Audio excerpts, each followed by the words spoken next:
Twining can be a great way to add color, texture, and movement to your weaving.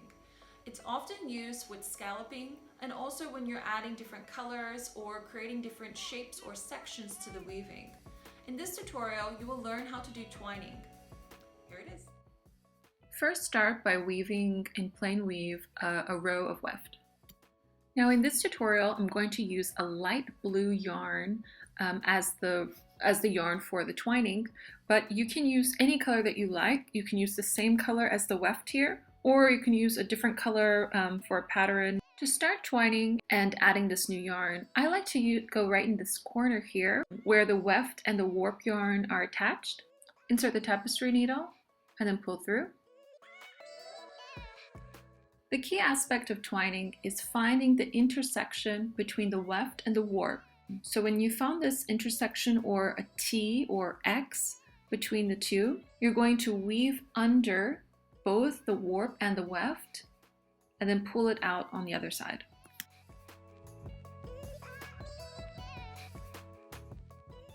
Continuing on to the next intersection, move the tapestry needle under the intersection of the weft and the warp and then pull it through.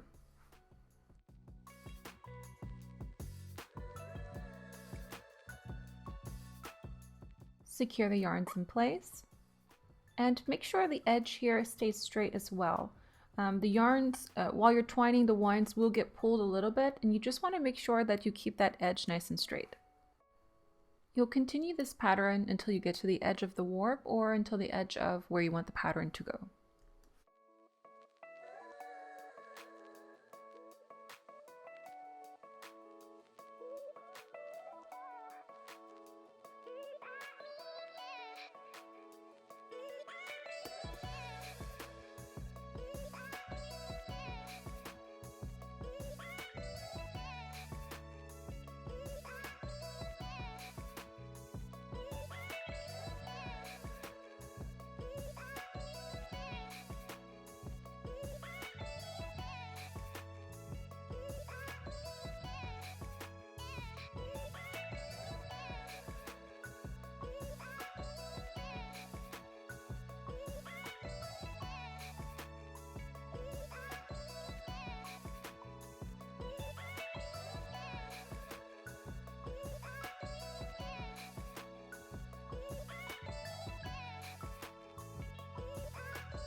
Once you've reached the end of the warp and you want to start a new row, continue weaving as if you were weaving another row of plain weave. Then loop the yarn around and continue the process by finding the next X or intersection between the warp and the weft.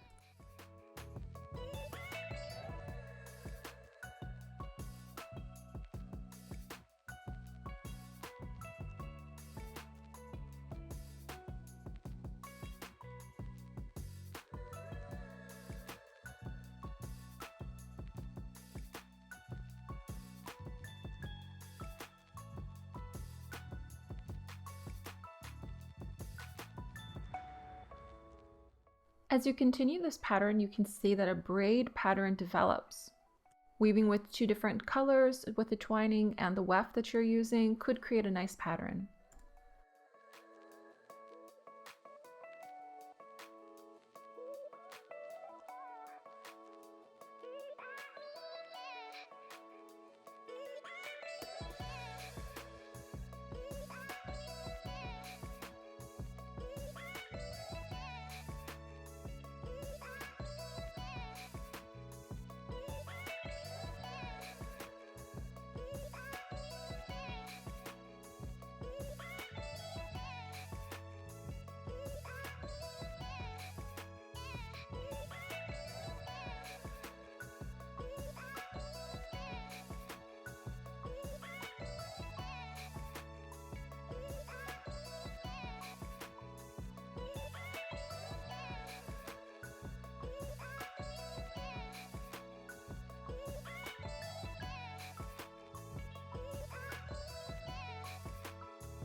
Once you reach the end of the twining pattern that you desire, you can tuck in the yarn tail to the back of the weft and continue weaving as you like.